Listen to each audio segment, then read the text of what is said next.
నాకు ఎప్పటినుంచో ప్రపంచంలో అందరికంటే గొప్ప దాత అనిపించుకోవాలని కోరిక. కానీ ఆ కర్ణుడు దానగుణంలో ఎప్పుడూ నన్ను మించిపోతున్నాడు. అతనికి నాకు మధ్య గల తేడా ఏంటో ఎంత ఆలోచించినా నాకు అర్థం కావటం లేదు కృష్ణ. దాత అంటే రాబో తరాల వారు కూడా నా పేరే చెప్పుకోవాలంటే నేనేం చేయాలి అని అడిగాడు ధర్మరాజు. అందుకు శ్రీకృష్ణుడు నవ్వి ఊరుకున్నాడు. కొద్ది రోజుల తర్వాత వర్షాకాలం ప్రారంభమైంది. విపరీతమైన వర్షాలు పడుతున్నాయి.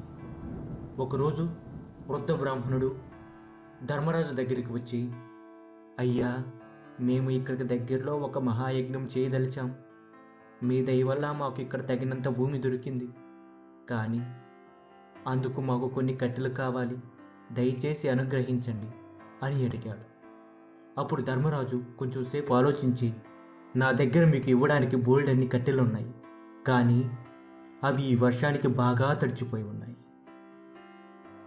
మీరు నాకు కొంత సమయం ఇచ్చినట్లయితే వాటిని వెంటనే ఏర్పాటు చేస్తాను అని అన్నాడు.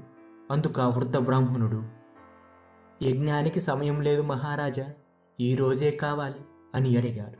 ధర్మరాజు ఎక్కడ వెతికినా వర్షానికి తడవని కలప అతనికి దొరకలేదు. అప్పుడు బ్రాహ్మణుడు కర్ణుడి దగ్గరకు వెళ్తాడు. ధర్మరాజును అడిగిన విధంగానే కర్ణుని కూడా అడుగుతాడు.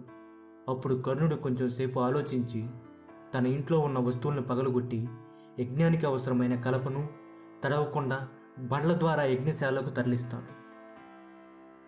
జరిగిన విషయాన్ని ధర్మరాజుతో చెబుతాడు శ్రీకృష్ణుడు. చూసావా ధర్మరాజా, నీవో గొప్ప దాతలాగా పేరు రావాలని అందుకోసమే దాన ధర్మాలు చేస్తున్నావు. కానీ కర్ణుడికి మాత్రం దానగుణం అనేది రక్తంలో ఇంకిపోయింది. అతనికి ధర్మాలు చేయడం జీవితంలో ఒక భాగం. ఇప్పుడు అర్థమైందా అతనికి నీకు మధ్య ఉన్న తేడా ఏంటో? ఫలితం ఆశించి నీ గొప్పలను నలుగురికి తెలియచెప్పడం కోసం నువ్వు చేసే దాన ధర్మం వల్ల నీకు ఎటువంటి పుణ్యమూ కలగదు.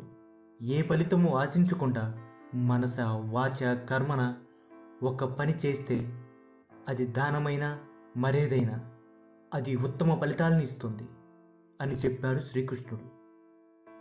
అప్పుడు అర్థమైంది ధర్మరాజుకు కర్ణుడికి తనకు మధ్య గల తేడా ఏమిటో.